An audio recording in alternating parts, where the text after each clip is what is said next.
Time for the Redbull Recap. We just qualified 2 players this weekend, but criminally, many of those series were not covered. Let's fix that now. And let's start off with our boy HuT. It has been a while since we've checked in with him, so I'm actually pretty excited to do so. And he is going to be up against Kyo. This is cool. You know, this is a fight in the East, right? You've got Kyo representing from Vietnam. HuT, the boy from down under, Australian. Neither of these 2 countries have any representation at Wololo. And yet here they are starting to make it through into monthlies and looking pretty fierce. I mean, HuT is a person especially that I think a lot of people had down as kind of an outside runner. Kind of intrigued to see how Kyo would face up against him. Because if I recall correctly, HuT had always been beaten by Kyo before this. So even thinking about how like the outcome of the weekend was in the end, just being able to overcome this beast that's always in your way is a big deal. And what better way to start it than English versus French? Man, an absolute classic. Glad to see we're not opening up with some mirror matchups. Some of the series just went mirror, mirror on the wall the entire way through. And someone was clearly always the fairest of them all. It's fun to have mirrors every once in a while, as long as it's like not the regularity. I think it's cool to see these people kind of flaunt their own style, right? I think actually that's something I want to talk about a little bit, is that right now, whether it's because players are intentionally trying to dodge mirrors, I'm not sure, but we're not seeing as many mirror matchups anymore. And what that could actually be instead is that a lot more players are feeling healthy about the current balance of things, right? That more civs work than did previously. And I think there is a little bit of truth behind that. There's definitely front runners. I think the Abbasids especially is just like S tier at the moment. And a lot of people are rediscovering the strength of the Mongols. But overall, you know, there's kind of a lot of argument over what's better. For example, on Holy Island, is it going to be the English or the French? We've seen players go different ways, and we get that matchup frequently. We see people kind of flexing Roost a little bit more, especially with 4 Lakes not being picked as much anymore. So then you get these kind of situations where is the Roost better or is the Abbasids better here? And I love that. I actually love that. That's why I think regular patches can be very important. You know, I think even like mid-season patches are really crucial to keep evolving the meta, because what it does is it gives new things for people to discover. And I know there's going to be an argument against this, that there are always things still to discover anyway by the end of a patch. Like, oh, we never discovered this. Oh, the players never knew about that. Sure. But the problem is, like, you have to think we've got limited pro players. They have a certain mindset, and they'll have like a route to optimization in their eyes. Every time you flip the table and tell them to make it again, they're going to notice another random trinket on the floor they forgot to pick up last time. And I think that's really refreshing. I think that's actually what puts esports ahead of sports. That's why I love watching it a lot more. Because I think, you know, you can talk about how amazing X or Y person is, working since they were 12 to be the best tennis player in the world. And it is impressive. It is amazing. But something that sports will always be missing, that esports has, is the rules are going to change, right? Something big is going to change. You know, like if you think about a cool way to think about it is like the civ choices, like, and civs changing. Like civs in a way are the tools you're using to play the sport, right? And the fact that that can evolve, like that doesn't happen. You know, like a racket is always going to be a racket in tennis. Maybe I'm oversimplifying tennis. Sorry to any like future Grand Slam champions, but I think you get where I'm going with this. It's just like, for a start, I just think it's like it's trivial to always compare sports to esports. But even if you did, like one big thing esports has is this constant evolution. No, Tech Up's coming out. Someone that hasn't really changed is this. Oh, Council Hall, Council Hall. Always with the Council Hall and always with the subs. Big shout out to Redbeard coming through the Prime. Make sure you find that button, guys. Seems like this is kind of like that EGC territory because we're going back in the Redbull games, but use the Primes here. Wink. And Tech Up is going to be neck and neck here. Wow, so HuT isn't actually trying to like prioritize an edge. I actually prefer this, though. He noticed that he went in for the mill into the wheelbarrow straight away. I think this is much more important. By the time he completes his tech up, it's going to be about maybe 15 seconds away from wheelbarrow complete. It's actually more efficient. You get better gathering rates, and you don't really sacrifice anything to do this, by the way. By the time the tech up is complete, with the French build, like you want to get that first night out, you'll be able to do so. Notice he's gathering enough food right now that once that tech up is complete, first night will instantly start being produced. Also, the stone started to be gathered here. A little bit of a whoopsie-daisy there, as it wasn't necessarily optimal out of our favorite Aussie. Sorry, Drongo. I feel like he has become my favorite Aussie at the moment. Like that's no offense to the others. It's just like he's the one that's representing right now. I think you had to choose an Australian that's most likely to make it to Wololo outside of the casting booth, sorry, Drongo again, it's the guy on our screen right now. Same with the Vietnamese, but I'd say like it's a bit tough for me, the Vietnamese, because I haven't seen as many players hanging around. Actually, I feel like a lot of them have gone back. I think there was once upon a time where you could kind of see a way forward. People like ACCM backed. You know, these people were hard in for it, but they've disappeared back to AoE2's realm. And I got to give credit to Kyo, man. He's been representing through and through. Like, he's been sticking at it. He hasn't really seen the results either. That's the tough part, but I love that. I think that actually makes the best players in the world. I've been quoted on record saying this multiple times, and I truly believe it. The best players in the world aren't the ones that win the most. They're the ones that lose the most. Because in loss comes lessons, and lessons make you better. Now, to explain Beastie and Marine Lord, they lost a lot in StarCraft. Okay, I'm sorry. Yeah, Marine Lord makes sure he loses a lot by playing a multiverse. But it's true, right? Like, you know, it's... Even if you think about what makes Lee not great, like, if you asked him, I think he'd be honest about it. You know, even when he was looking on top of the world in StarCraft, a lot of losses along the way allowed him to become that great player. You know, when you're just stomping people, it feels good, but you don't really take any lessons away from it. And I think that actually comes back to that discussion about how the meta changes and maybe people don't always discover everything in the meta that is good or bad. Is like, this is where getting your ass handed to you by someone you never thought about opens up your perspective. It shows you a whole new way. And we've seen this from players like B especially, right? B, Mister, the innovation they bring to civs that are seen as stagnant or immobile, right? They find new ways to operate these civs, and all of a sudden, the meta changes and people find new ways.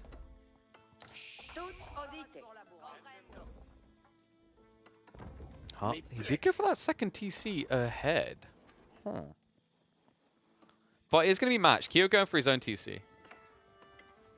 I quite like this build. We've seen this out of the English before, even today, right? And the cool thing about this is that if you inflate towards Castle Age, you'll be free TCs. Now, we've seen this build work out really well for the English, where the French don't turn on the pressure. What I want to see coming out from the French in this game is you can't now just sit back and go, I want Castle Age. Castle Age is not your goal here. The French is probably the civ that needs to hang in feudal the longest because they need to build up a lead via that. So expect outright aggression coming from the Aussie boy here. Actually kind of curious if you guys prefer having the chat up on screen so you can interact.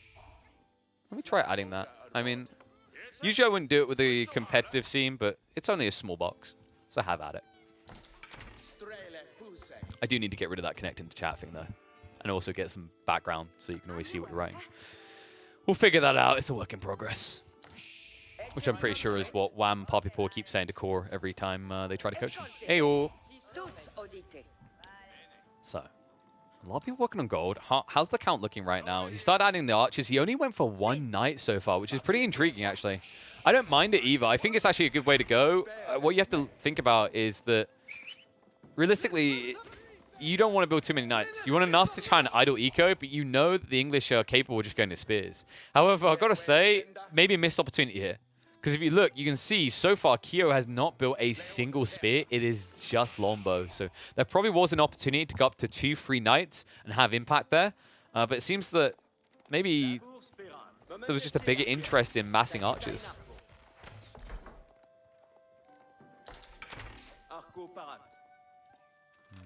At the end of the day, I do think that HuT is getting better value off the map because he's more spread, right? This 4 TC gathered on the deer. He secures additional wood lines. He's also crawling towards his opponent's base, which is going to shorten the distance to chase. In the meantime, Kyo played a super condensed TC setup, one that's quite popular for the English because they usually find themselves on defensive. What he's done here is he set up his TC on the other side of the initial wood line. The logic being is we'll chop through this, and then it's going to create space to build and inflate my eco safely. So you can tell by Kyo's layout here, his goal isn't to fight long feudal. It is simply to access castle as quickly as possible. But within that, of course, you have to field some aggression. And that's why you saw him go into 10 Lombos. 10 Lombos that have done a good job of keeping the knights away, but mainly only because there's a lack of knight inflation out of HuT. I think this is the second one we've seen in the field, but I think this is now where it's going to escalate. His archer count is starting to look healthy. He goes up to a secondary stable. Now with the inflated income and the eco count being what it is, this is where we should see an escalation into, I'd say, about a 30-70 split of knights to archers. See my boy Wham in the chat, by the way. Congratulations on qualifying, buddy. Whoop, whoop. People right now are confused, like, wait, but we're watching the monthlies. How is Wham qualified already? This is the recap. Calm down, guys. It happened on the weekend, but I thought it was criminal that so many of these series did not get checked out, which is why we're doing that right now. And checking out these builds, I mean, HuT, I actually prefer his. I think the issue that Kyo's about to discover is that Gluttony gets punished. You can see him starting to hoard now. He hasn't made the farm transition yet. That's ahead. When that comes out, that's also going to double down the greed on his way up to castle. And I think that's going to open up the time for HuT. And he's opening it up now. Charging with the Knights. A little bit of hesitation coming out, though. HuT feeling like he jumped the gun. He is on the board, though. And this is where we should see an inflation. Blacksmiths is finally going to come out. That'll lead to the piercing.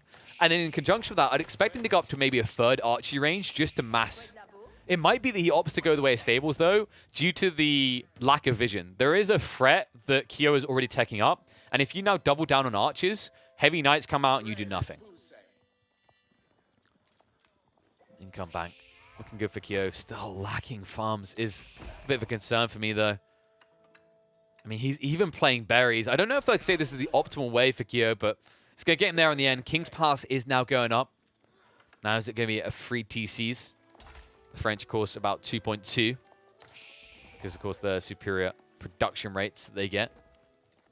And playing all those pocket ecos will give an edge over the HuT to hit a critical timing, but he needs to keep escalating. Knight count is increasing, and it looks like we're actually, at this rate, going far past that 70-30 split ratio I talked about. I think this might be a few too many knights, but it's probably due to the fact that HuT's changed his win condition. He wants pressure, but he doesn't want to win right now. I think what we're going to see coming out of the French is in the next 3-4 minutes, a castle age of their own, especially in reaction to the tech up that's now underway. Kyo also now prepping the stable, so we'll get his own heavy cavalry. Gold, of course, was blocked on the front side of the base, which is why you see Kyo gathering right at the back. But the issue now is HuT, like, it's a missed opportunity. I don't think you can double down on an assault. You just need to go for your own tech up. You can try to, like, poke and prod before the initial units come out. But if you're relying on a GG endgame siege now, I just don't think you've escalated your military count high enough for that. What you have done is escalate it high enough to at least apply some pressure and force some idle time. Kyo will be forced to garrison and run away, and that wood line is exposed. Remember, he's building the stables, and a great read by HuT as a result of that. Remember, when you go into these heavy knights, they take a long time to produce. And guess what? Kyo went 3 TCs, which means although he has some room to garrison, he does not have room for all the villagers. Longbows chased in upon. Knights now being threatened by the upgrade coming out on them now. Longbows hitting for 8 damage each, but in the meantime, the hit to the eco is the bigger detail. Kyo, sure, he might be protecting a lot of those villagers, but he's also idling a lot. 35 villagers are doing nothing right now, and yet still plenty are dying. Sorry, that was unfair. They are doing something. They're dying, along with the army. First Knight's finally coming out, but outmassed. Good pressure from HuT, good utilization, and I think a good trade. If you actually think about the amount of time these villagers have been idled, this is paying for the Knights. And behind it, HuT has choices. He can either double down on aggression or he can look for his own tech up. Looks like right now, he's thinking about a double down on aggression. Need to be careful to actually balance that, though, because keep in mind that you are now going to be Castle versus Feudal Age Knights. And the French Knights are decent at matching that, by the way, as long as it's away from the aura. So French Knights, they get the bonus damage after a charge that allows them to contest upgraded Knights. However, the difference with the English is if you have them on the defensive, they're going to have this ring-a-ding-ding going on, right? They're going to have the Town Bell giving over that network of castles. And that attack speed buffer will actually optimize the English to take out these French Knights. And there we go. There's a save up. HuT not waiting around any longer. It's going to be the Raw Institute. I actually like this choice. I think Raw Institute, at this stage, I'd say if we took the games of people in the top 100, I almost feel like Raw Institute has to be at 60 or 70% pick rate right now. It's funny how it's changed, but you have to understand why. Like, win conditions are more focused on Feudal and Castle Age now than they ever have been. So this logic of infinite resource trickle in the late game via Guildhall is less relevant, right? It's the same reason why people who argue, oh, this is the best civ in the game at the late game, it doesn't matter as much anymore. You can say the English were amazing. They peaked the highest point in Imperial Age out of any civ, but to get there is the issue. And civs that are able to peak in castle are just going to be a step ahead. And I think that's why we see the French going into these builds so often, is that feudal is delayed, you arrive in castle, usually arrive with 10, 15 knights, and a plenty of bank, a resource to work with. All of a sudden, you get value in this Royal Institute. Whereas before, you were rushing towards Imperial so quickly after this that it made no sense.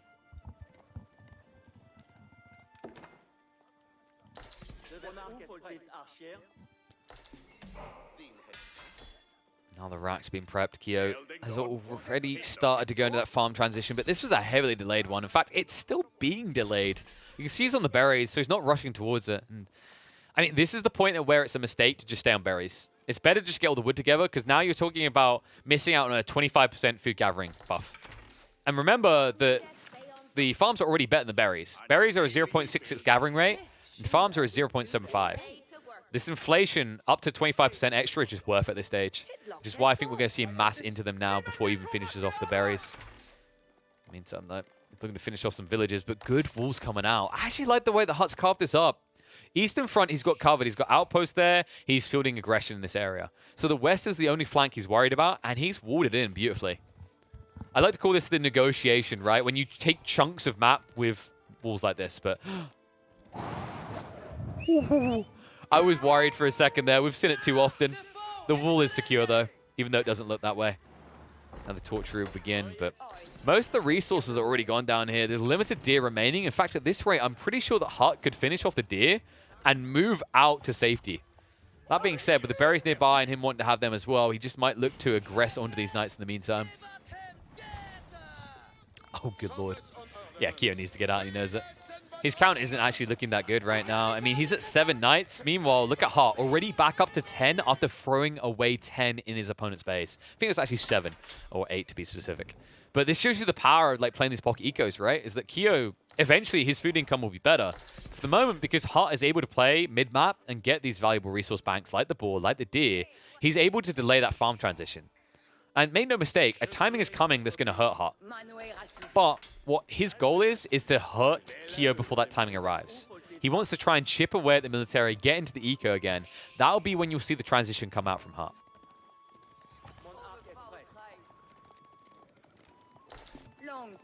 And HuT, by the way, still has that eco lead. The damage done earlier, the idle time, the lack of food, like all these things are adding up and hurting Kyo. You can see, like even after all this time, HuT still has a 4-villager lead and a clear military lead as well.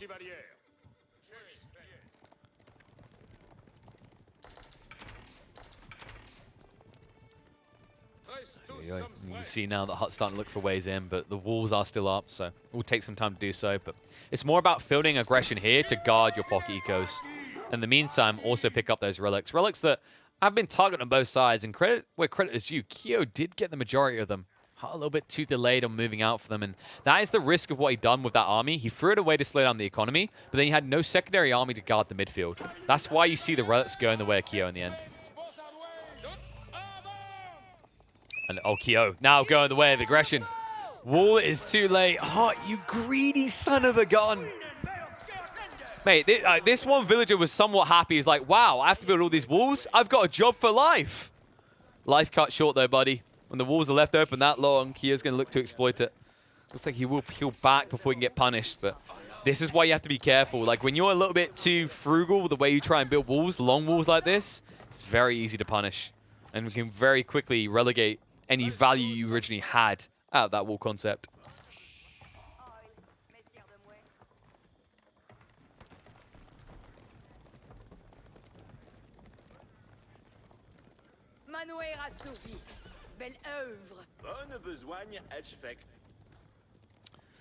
Knights. I'm worried about this knight count because Kyo, I'm just thinking about his comp. He started going to Spearman, but remember, this is French knights with royal bloodlines.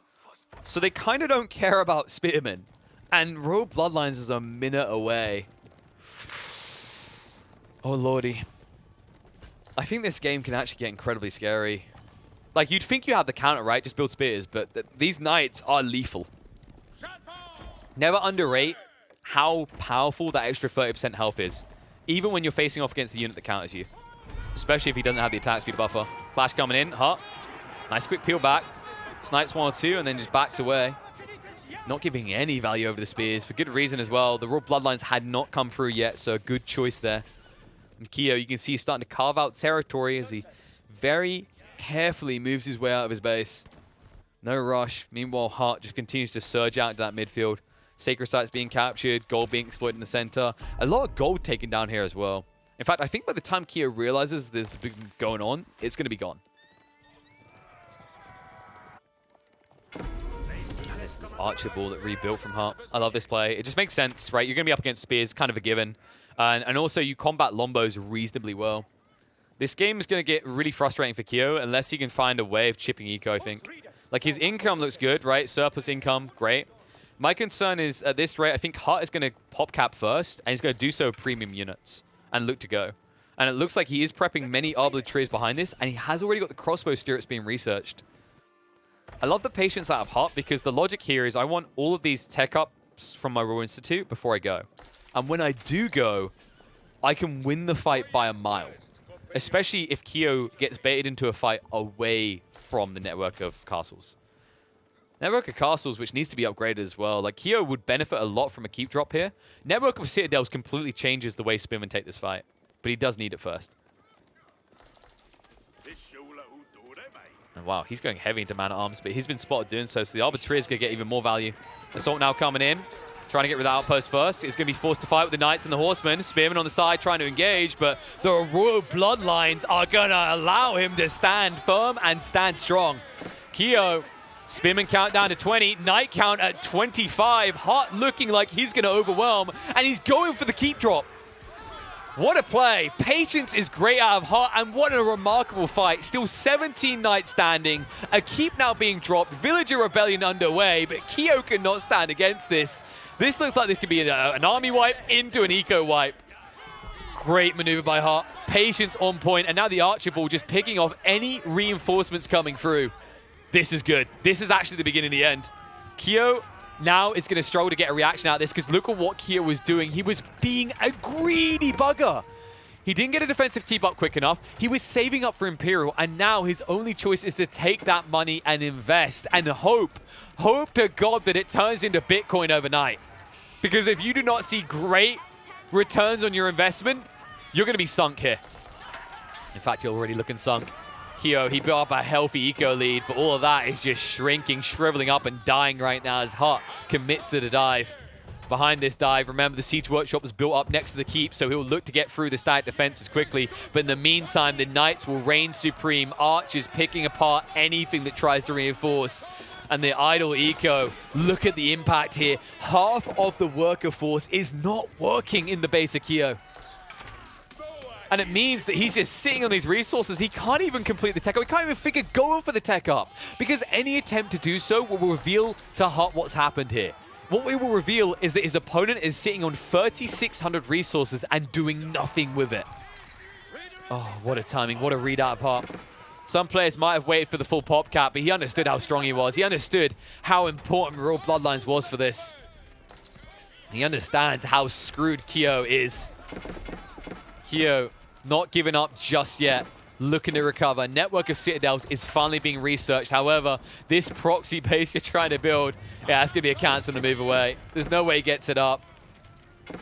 That's going to be 8 villagers resigned to death eventually. Eco can get back online on the north side, but my concern is his creeping base. Double Siege Workshop dropped out of HuT. Trebuchets soon to be amassed, and after that, just think about the layout of your base. Think about how quickly you're going to lose a lot of your infrastructure.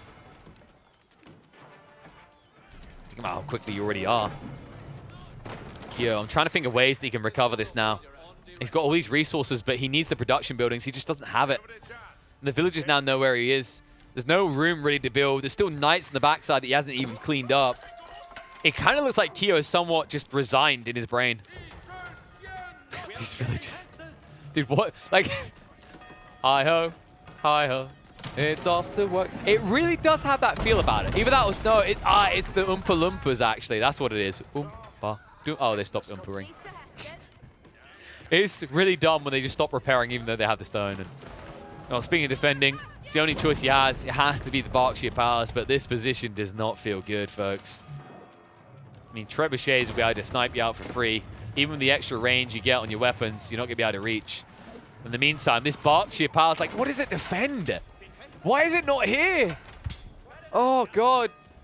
You can see HuT instantly just goes west side. This Berkshire is barking up the wrong tree. It doesn't protect any of your base. Trebuchets are just going to move in for the easy targets now. Packed up and rolling deep. Onto the TC. Insta-smush. Gone.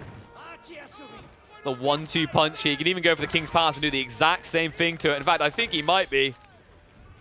Heave-ho, boys. Heave-ho. Two more Trebs a little bit drunk, trying to find their way around. But you see he doesn't care about the TC fire, not with all that missile resistance that he has. And Kyo, man, I don't know why he hasn't called it yet. Because this game is definitely over. Like, this box, she does nothing. Your production line isn't big enough. In fact, it's shrinking. This is GG state. Credit where credit is due as well to HuT, man. I love the throwaway as he was trying to get his castle age. Some people would have thought that was a little bit throwy. Like, you don't do that often anymore, but it made total sense because of the idle eco. Like, think about that, actually. That's the key detail here. When should you use your knights in a kind of throwaway fashion? When should you dive into your opponent's base? Well, let's look at what HuT done. Every time he actually dove knights into the enemy base as a throwaway, he has to remember that this is a premium unit, so he has to get good returns.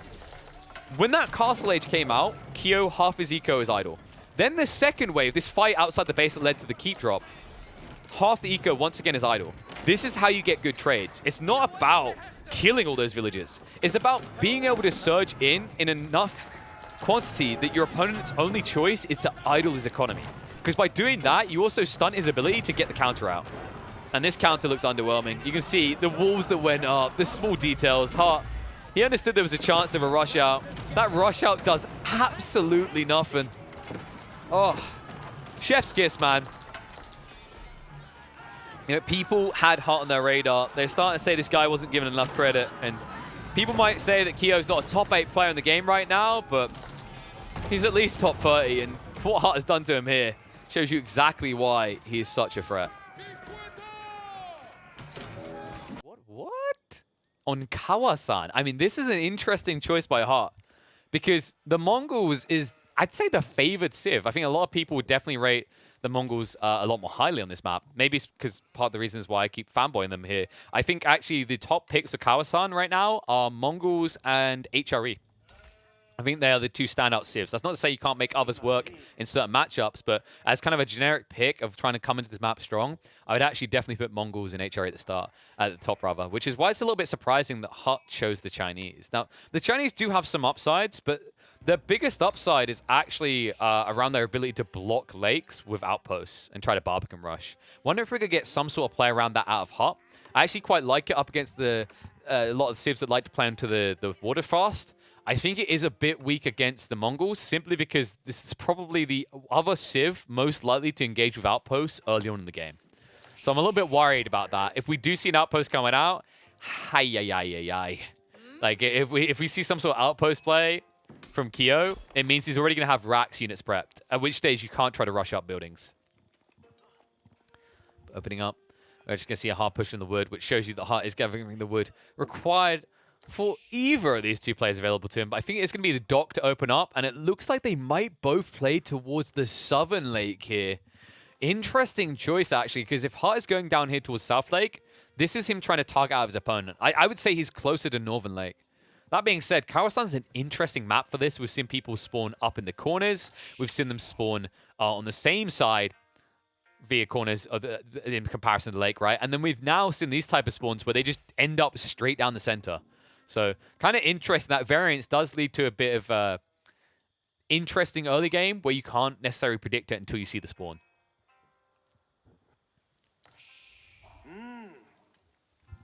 So wall going up. Cool little detail actually out of HuT. Because he's paranoid, right? He's up against Mongols. They could be pushing spears. This is going to delay. It doesn't seem like it's going to delay a lot, but it allows you to get the build up for free. Allows you to kind of see it coming and maybe give you a little bit of time to react. I think actually this might be the type of game where HuT might feel tempted to build another wall along here. Just because at that point, there's no way in for Kyo to try and torch this down. And he will try to torch it down. As expected, it is going to be the racks opening from the Mongols. Now, HuT could try to mirror this, but it's not something you like to do. Right? Like, you don't actually get any inherent extra value out of Spearman as the Chinese. The preference for him would have been if he'd seen that Kyo had gone for a Horseman build instead, great, then I go Spears. In this situation, like, if you try to match his military aggression on land this early on, it's a lose-lose situation. There's the rush out. Kyo on the move. A little bit too far ahead there. A bit of a disconnection means the Spearmen aren't as quick out. But he's quick enough. Look at the resources for HuT. HuT only just started to build into the fishing, and then this is the weakness of this play. This is what you have to respect about the Mongols. They will come out. They will try to torch you down because there's so much value. Right? You just spent 150 wood. They're going to get paid 50 resources to torch this. On top of that, at that point, you've invested in multiple fishing boats that do nothing. They're just idle. They're wasted resources. Kyo. Now, with 4 Spearmen total, this should be enough to just torch down the dock. Spearmen are now being prepped by HuT. One cool thing about the Chinese is you can supervise to produce enough. And my issue wasn't in that you can't build enough to combat your opponent as the Chinese, is that you don't want to. You really don't want to be building spears here because they have no long-term purpose unless you want to go back for them at Castle Age, right? And even then, like, Palace Guard versus Mongols doesn't feel good because Yam allows the men-at-arms to move just as quickly. So realistically, your true goal here is the Chinese is a prolonged feudal where you get into Chugenu, because Chugenu will eviscerate everything the Mongols do until they reach castle. And now it's reaction coming out, the Spearman pool as well as the villagers. He will not allow it to go down for free. And it looks like actually HuT is going to be quick enough to prevent the torch through. It's going to be tight, but he'll be there just in time. Villagers even get their shivs out, because remember, at this stage, they do the same damage as spears. And now, nice little play there by HuT. He's going to turn this into a wood line. Unfortunate detail here is it means he won't be able to supervise. This doesn't feel good to do. HuT is being forced to react to Kyo. And while this is a good reaction, it's meaning that he's not getting to play a perfect Chinese game, because you can't now get the supervision with the extra 20% drop-off. He could walk out here, but it might just be a bit too risky. In fact, there's an argument that HuT should already be doing this, but instead he's just going to invest the rest of the villagers onto the wood line at home and keep it safe. And the reason why he made that choice is because he saw the extra spears. Like, Kyo is now just balling. He's non-stop pushing spears. He realizes that he kind of wins or loses by his ability to take out this dock. And he's going to look to take it out now. Shivs out from the villagers. Villagers that do not have as much health as the spearmen. And more spearmen being pulled in the meantime by Kyo. Kyo not optimizing, though. There's no pullback. The micro a little bit off point means he's sacrificing, but both sides are doing exactly that. HuT now neck and neck in villagers. Remember that he built a few ships, so he is behind in that regard. And even the idle time as well. Nice play there by Kyo. Good double commitment, double down here where he actually needs that type of edge. He can't afford to just back off. And now look at this detail as well. HuT is not paying attention. His micro is off point. Kyo is getting value out of this. He's getting more value even still. Tech up now in the way. Tends to go for the torch. He's going to be forced to fight for it, though. And remember that these spearmen aren't actually that expensive for Kyo, so he can afford to just keep pushing more and more and more while he continues the tech up. HuT, however, as soon as this dock goes down, like, look at him right now. He's not saving any food. And these two fishing boats, rather, make up a decent amount of his food supply. So he won't be able to afford a quick feudal timing. Keep in mind also that because he's playing on a water map, he's a Chinese player didn't build a mill, which means he's not generating tax, which means he also can't supervise the drop-off of food. This is just bare bones sheep gathering rates. And it means that you're going to be neck and neck now in terms of gathering rates with a Civ that now has the military lead and the tech lead. HuT, my goodness, this is escalating quickly. 12 spearmen. You can see the backup coming out from Kyo. It's going to be forcing him off of the deer. This is a little bit delicate of a situation as he lacks the sheep to keep on going. In fact, HuT may have found the perfect move, and the pinch on the go! Just as soon as you write him out, he gives you reason to look back upon him. However, you need to be a bit careful of your HuT. You are reaching into TC range here. Good maneuvering there by Kyo. Keeps the go alive. Important detail there. That would have been 100 wood to replace. Idle time in a situation where you need the gathering. But he's still suffering in that regard, which is why he's now shifting onto the berries. Worse gathering rates, but still, you are going to be a tech ahead. And remember that wasn't Kyo's entire army. He still has a bunch over near HuT's base, and he's going to use that to try and pinch onto the dock again. He's already moving forward with the 2nd Battalion of Spears. Oh, I'm getting a bad feeling. I mean, this could get very rough. The walls are going to go up. That's a great read by HuT. Hardened Spearman upgrade has come through, though, and Kyo not looking to fight just yet, but if he turns at this point, he'll take a win. They're matched on count, but remember, one side now has an extra 20 health as well as an extra 2 damage each. Sure, they're heavily damaged, but if you micro this correctly as Kyo, you could walk away with still 7 or 8 spears. Instead, HuT is now trying to walk away with double dock control. Dangerous to do this, though. The reason he is doing it, however, is he realizes he's going to be blocked on at least one. You can see Kyo now building into his own dock. He has access to the archer ships. HuT hasn't even begun the tech up yet. Kyo instantly will go into the light junks. Spooky situation, especially considering so far HuT, you know, he doesn't have his tech up, so he can't get archer ships of his own. And on land, well, he has nothing that can assist. It's just spearmen. He hasn't built outposts either. Speaking of spearmen, Kyo is ready to go back in for that dock. Oh, the time on this is going to sting. HuT still doesn't have the gold required for tech up. He's now got it together. But by the time he completes the tech up, there is no way in hell, even if he rushes it up, that he gets a junk out in time. Even with the increased production rates that you get as the Chinese. Damn, that stings. Okay, he's going to go down. You'll see Kyo move in. Now, if he just guards close by, if he commits onto the dock here, the light junk can just pull apart all of HuT's spearmen. I mean, this should be the goal, right? Kyo should commit onto the dock. Light junk should guard on the coast. And HuT, this is problematic. Tech up completes, but where's he going for this fight? He's going to try to overwhelm one of the archers. That's just a bait, though. That's drawing you away from the important detail here, which is you're about to lose the dock. Yeah, this is the most ambitious junk I think we're going to see all day. 25 seconds away. It's already on fire. And that's easy control now. Kyo already set up a secondary dock. This will set him up to get fishing going online. Now he needs to address the northern side, and he's already doing it there as well. And HuT doesn't know. The dock has decent vision, but not good enough vision to see this. And HuT now with the villager pool. It's going to be a Barbican drop. He'll try to secure the central resource deposit. The problem is his dock isn't secure. He is going into junks, which is the correct call, but it's light junk versus junk. And these light junks fare decently well, especially when you consider the cost association, right? Like, they're cheaper. 120, 90. Wait, they're the same. What am I on about? So, if I remember correctly, light junks have more damage, but junks have more health. Let's see if I'm right still. 8-4, 310. Am I just wrong about everything today? I guess so. That's just true. You know what it is? It's the fact that I remember the days of light junks being the best. They are not the best anymore. I forgot just how poo-poo they are, actually. I knew it was closer, but I didn't think it was this much of a difference. It's 250 versus 400 health. You do have, that's it, yeah, you have the extra range resistance. So, like, quantity, I think light junks still win out. The problem is you can't get to that quantity because the Chinese build quicker. Man, it's kind of weird to say light junks are probably the worst alongside DAOs now, but they are. The reason it feels weird to say is if you guys remember correctly, like they used to be the best. Light junks actually were arguably the best unit on water out of the like standardized archer ships. Alongside lodges as well, because of the ability to drive by.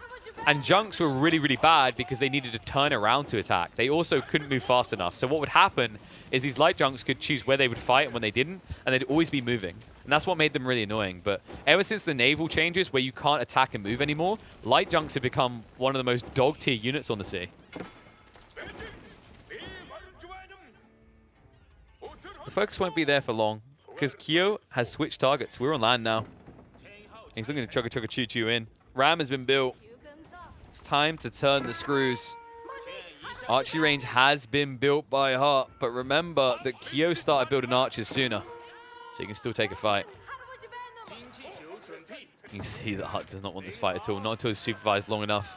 Heavy burden for him right now. Interesting choice actually by Kyo to go after the main base instead of the Barbican. He could have shut this area down and idled or killed off several villages easily.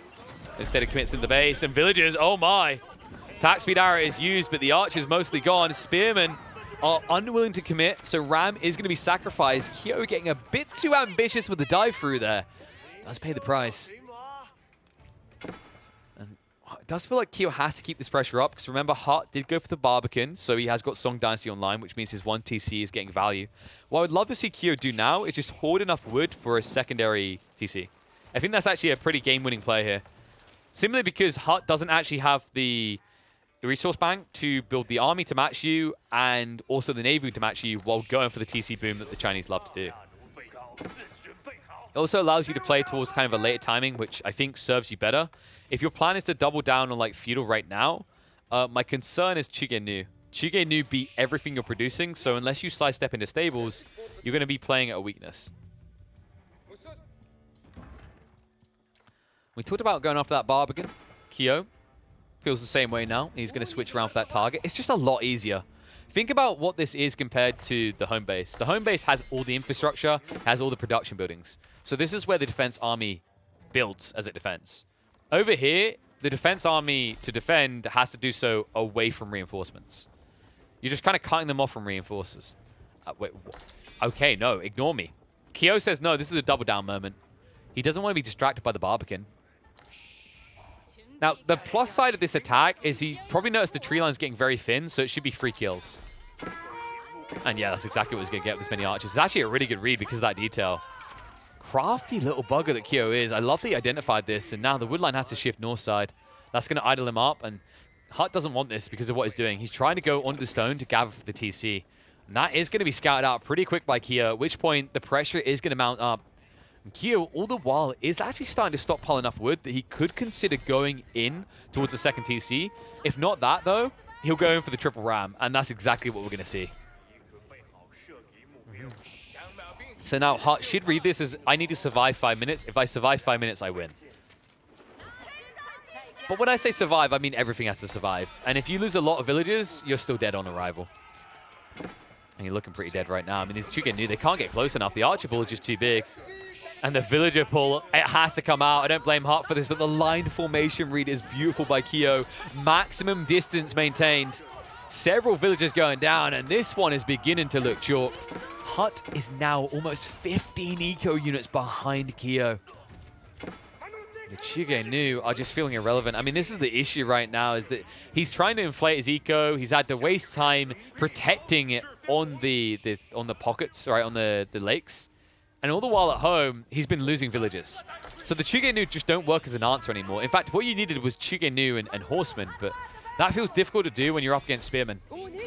But the idea is that the horsemen don't have to fight. They just need to bait out everything else. And if you can do that, you can take a good fight. The issue is that HuT was never able to make that transition. He had to go spearmen so early. So his only choice was to double down on archery ranges.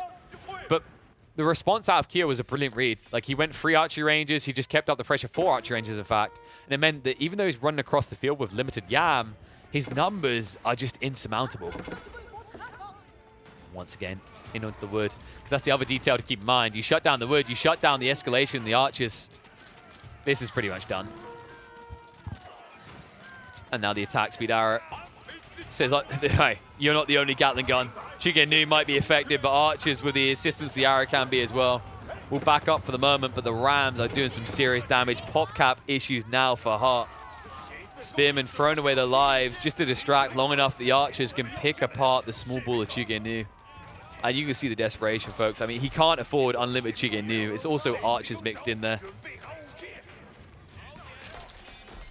Not much base left for HuT to retreat into at this rate. Another village to go down. Another pop cap situation for HuT. And he hasn't called GG yet, but it's hard to see the point of recovery now. It would require Kyo to back away and just try to tech boom. I think that's what HuT is waiting for. He's like, okay, I can still recover this if he stops pressuring. My issue is, at this rate, like, Kyo has no reason to stop pressuring. In fact, you can see he's overburdened on gold. If anything, we might just see him trade out for more wood to double down on archers, because archers can just win him this game now. And the villager pool, I mean, this is the desperation. HuT, he has no front line. Sacrificing villagers here does not feel good, but it's the only way he can take a somewhat decent fight. The issue with these fights, though, is any moment that HuT has to retreat, he loses more troops. For a start, Chugenu moves slower. For another thing, they have less range.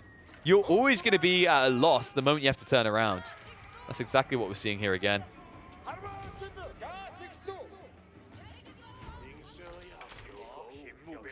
And I got to give the guy credit, actually. I've seen him pull off miracles doing villager pulls like that. Some people are looking right now like, why is he throwing game? This is stupid. Ha ha ha. Ha. Never going to make it Wololo. Lol. I think that's the type of play that can get him to Wololo. That's why I hype him up so much. I think those type of moments, a player that's unwilling to pull villagers as a pseudo front line is just going to lose to Chugenu. And once they're gone, you have nothing to defend you. By sacrificing a few villages, the logic is that I can keep my army alive. And my army will allow me to stay in this game. However, in this situation, the read from Kyo was too good. Like that double down, that clear choice to just reinvest instead of teching up is what's winning Kyo the game. And it shows you how important feudal is now. Greed is not everything. Sure, castle's cool. I can have all these shiny things down the line. But why wait 5 minutes to win a game that you can win now?